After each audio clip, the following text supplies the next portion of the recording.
We think about running shoes, and it's easy to just see them as shoes, something to put on before we head out the door. Right. But if you are a runner, or even if you're just someone who wants to, avoid those little injuries that can creep up on you, running shoes, they're not just shoes, they're a piece of equipment.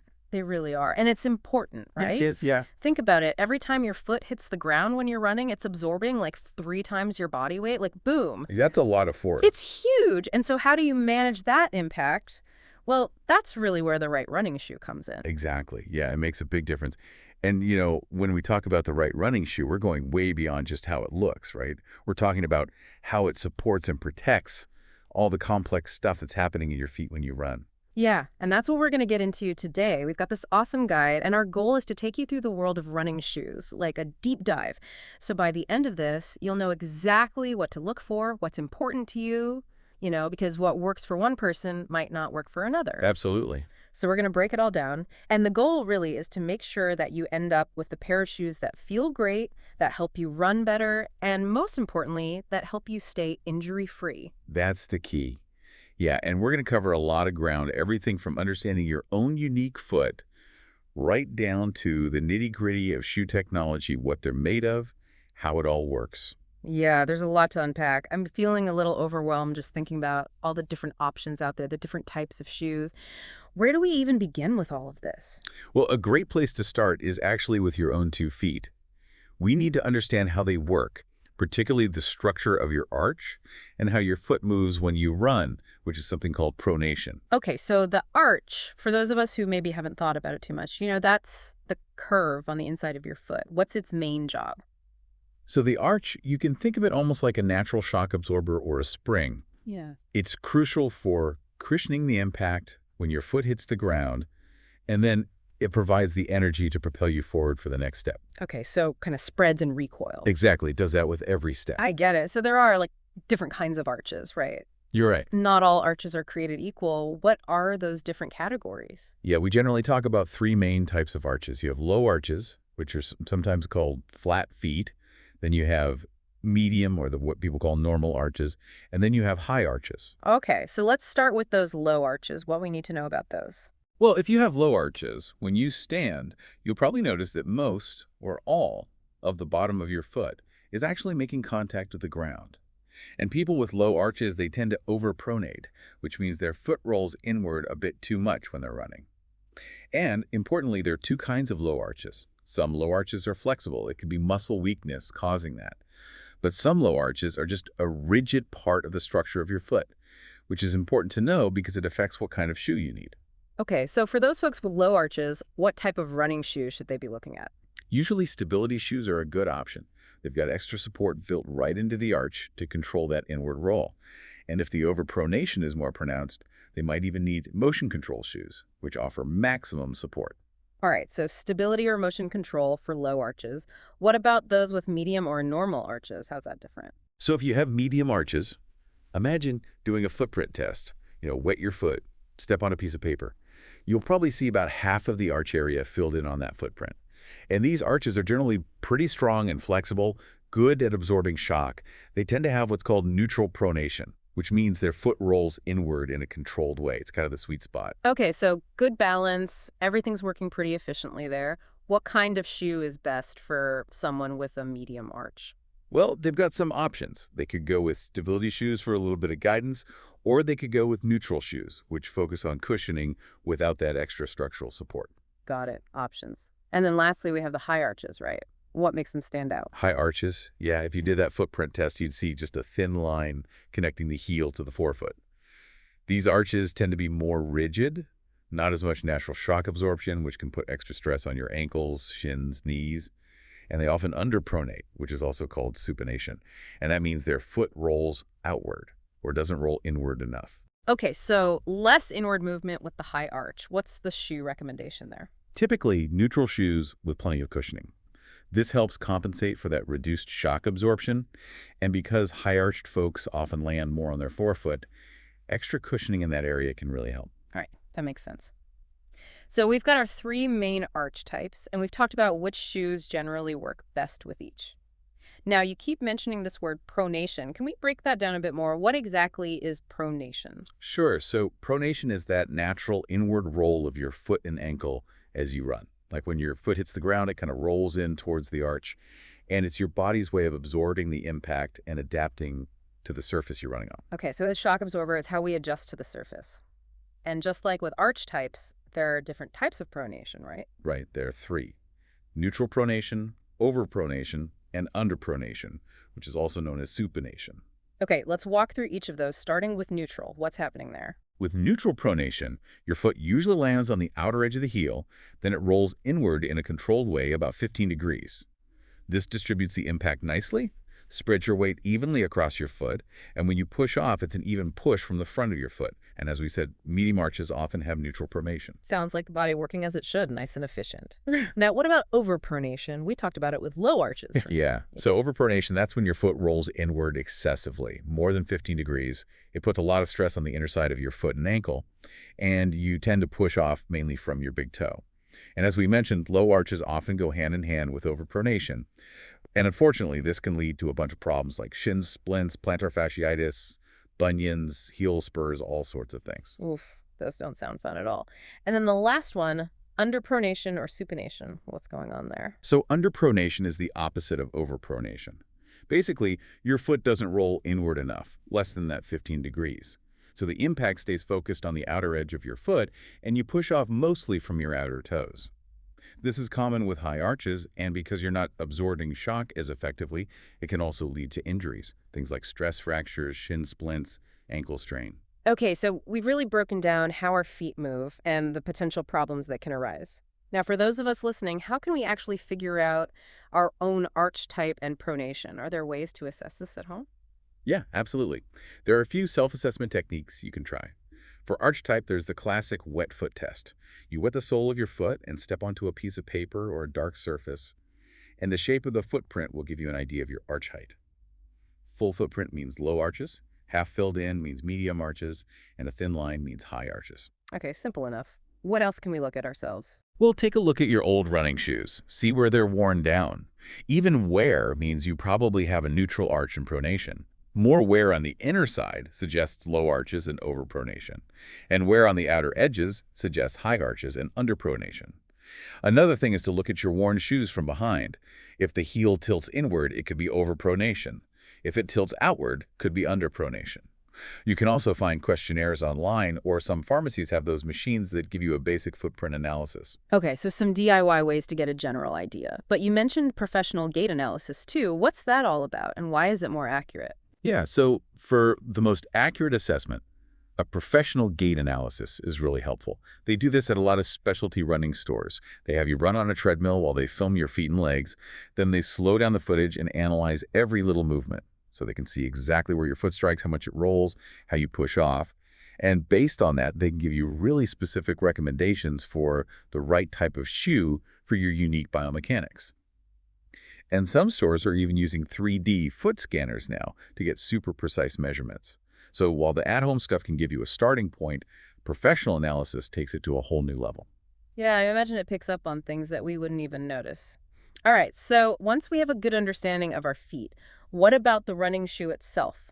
What features should we be paying close attention to? Okay, there's a lot to consider, but let's start with cushioning.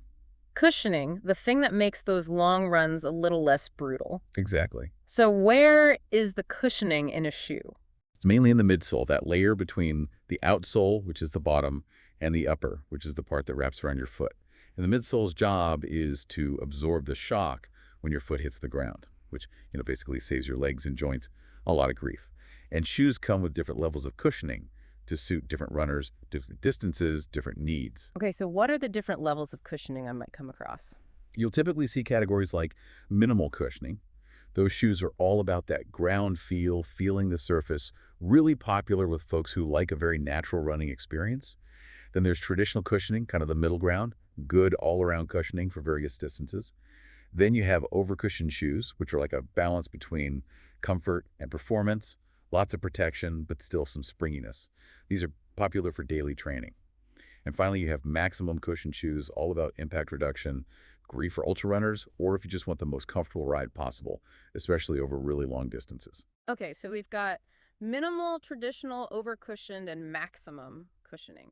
But it's not just about the amount of cushioning, right? It's also about what that cushioning is made of. And there seem to be a ton of different materials out there.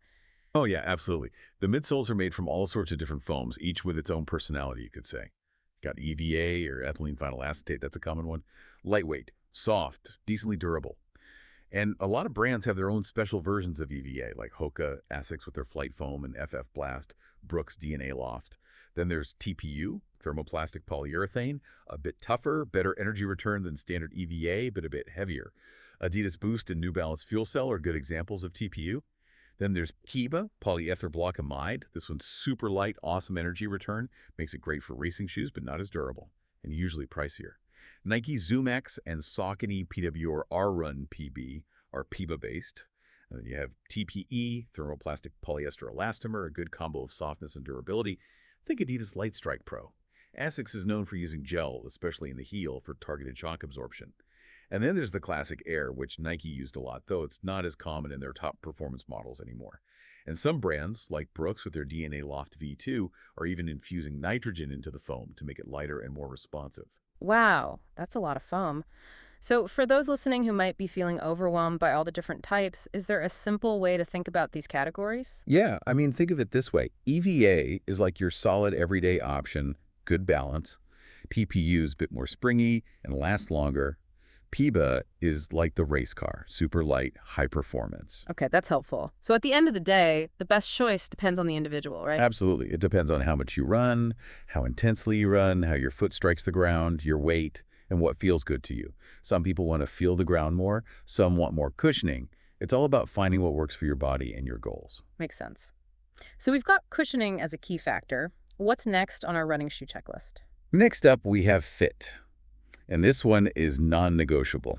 Getting the right fit is crucial for comfort, performance, and avoiding injuries. A bad fit can cause all sorts of problems. We've all experienced the pain of shoes that don't fit. What are the specific things we need to pay attention to when we're trying on running shoes? So first off, sizing. You generally want to go about half a size to a full size larger than your regular street shoes. This is because your feet swell when you run and they spread out a bit on impact. It's always a good idea to measure both feet, sometimes one is slightly bigger, and choose the size that fits your larger foot comfortably. Try on shoes at the end of the day when your feet are most swollen and wear the same kind of socks you'll wear when you run. Okay, good practical tips. What about the different parts of the shoe, like the toe box, for example? The toe box. Super important. You need enough length. You should have about a thumb's width of space between the end of your longest toe and the end of the shoe. This gives your toes room to move and prevents cramping. But it's not just about length, it's also about width. Your toes need to be able to wiggle and spread out naturally without feeling squeezed. Avoid anything that puts pressure on the top or sides of your toes. And a good trick is to take the insole out of the shoe and stand on it. If any part of your foot hangs over the edge, the shoe is probably too small or too narrow. If you have wider feet, look for shoes that are specifically designed with a wider toe box. Makes sense. What about the fit around the midfoot and heel? In the midfoot, you want a nice snug fit that supports your arch without feeling too tight or constricting. The shoe should kind of hug your arch comfortably. And in the heel, you also want a snug fit to prevent your heel from slipping around, which can lead to blisters. That firm part at the back of the shoe, the heel counter, that plays a big role in heel stability. You can also try the runner's loop lacing technique, where you use that extra eyelet near the top to create a more secure fit around your ankle. That helps lock the heel in place. And you mentioned the consequences of wearing ill-fitting shoes. Those can be pretty serious, right? Yeah, they can. I mean, obviously you can get blisters, bruised toenails, pain in your feet, but it can be more than that. Ill-fitting shoes can lead to nerve problems in your toes, like numbness or tingling. They can make bunions and calluses worse. And even more seriously, they can mess up your running form, which puts you at risk for bigger injuries like runner's knee, IT band syndrome, shin splints, plantar fasciitis, stress fractures, ankle sprains. It really disrupts how your body is meant to move when you run. That's scary stuff. Really highlights the importance of getting that fit right. Okay, moving on, we hear a lot about heel-to-toe drop. What is that exactly? So heel-to-toe drop, sometimes called offset, it's basically the difference in height between the heel and the forefoot of the shoe. So how much higher the heel is than the ball of your foot. and it's usually measured in millimeters. Okay, and how do those differences in heel height affect a runner? Like, what are the different categories of heel to toe drop, and what does each one mean? You typically see a few categories. You've got zero drop, where the heel and forefoot are level, a flat sole, like being barefoot. This can promote a midfoot or forefoot strike, strengthens your calves, but it takes some getting used to and can put extra stress on your lower legs initially. Then there's low drop, usually 1 to 5 millimeters difference. Also good for midfoot or forefoot strikers, might reduce strain on knees and hips, but can make your Achilles and calves work harder. Mid-drop is 6 to 9 millimeters. A moderate heel elevation, good all-rounder, good for transitioning between different types of shoes. And finally, high drop, 10 millimeters or more, significant heel elevation, often preferred by heel strikers, provides a lot of cushioning under the heel, might reduce stress on the Achilles and calves, but could increase the load on knees and hips. So heel to toe drop can actually influence how our foot hits the ground. Yeah, it definitely plays a role. Lower drops tend to encourage a midfoot or forefoot strike, while higher drops can make it more natural to land on your heel. But it's not a hard and fast rule. Your natural running form and the overall cushioning of the shoe also matter. So, is there an ideal heel to toe drop that everyone should aim for? Not really. There's no magic number. It's very individual. It depends on your running style, any previous injuries, and what feels most comfortable for you. Some people soar by zero drop, others prefer a higher drop. It's all about listening to your body and finding what works best for you. So, comfort, once again, is key. Let's talk about the upper part of the shoe now. What should we know about the upper? The upper is all about keeping your foot comfortable, secure, and well ventilated. It's usually made from materials like engineered mesh, knit fabrics, sometimes with synthetic overlays. Breathability is super important because it lets air circulate and helps wick away moisture, preventing your feet from overheating and getting blisters. Mesh and knit are good for breathability. You also want flexibility. The upper should be able to bend and move with your foot, making for a more comfortable and natural feel. Knit uppers are often very flexible, but you need support too. The upper needs to hold your foot securely on the platform of the shoe, especially in the midfoot and heel. This is where things like overlays or thicker weaves in the material come in. And of course, durability is important too. The upper needs to be tough enough to withstand the wear and tear of running. The material can also affect the weight of the shoe and how well it fits different foot shapes. Okay, so breathability, flexibility, support, durability. That's what we're looking for in the upper. Now, let's go all the way to the bottom, the outsole. What's that all about? The outsole, that's the part that actually touches the ground, and it's all about traction and durability. It's usually made from rubber or a special rubber compound, something that grips well and can withstand a lot of wear and tear. And the tread pattern, the design of the rubber on the outsole, is really important. It needs to provide the right kind of grip for the surface you're running on. Road shoes typically have flatter outsoles with shallow grooves, good for pavement. Trail shoes have much deeper, more aggressive lugs. That's for gripping uneven terrain, mud, rocks. Some trail shoes even have rock plates built in for extra protection. Track spikes, which are for running on tracks, have very thin outsoles with spikes for maximum grip. So the type of running you do dictates the type of outsole you need. And interestingly, the way your outsole wears down can tell you something about how you run. Wow, so even the wear patterns on the bottom can tell a story. It's all connected. Okay, so we found the perfect pair of shoes. We're logging those miles. How long can we expect them to last before we need to replace them? Well, running shoes don't last forever, unfortunately. A good pair should last around 300 to 500 miles.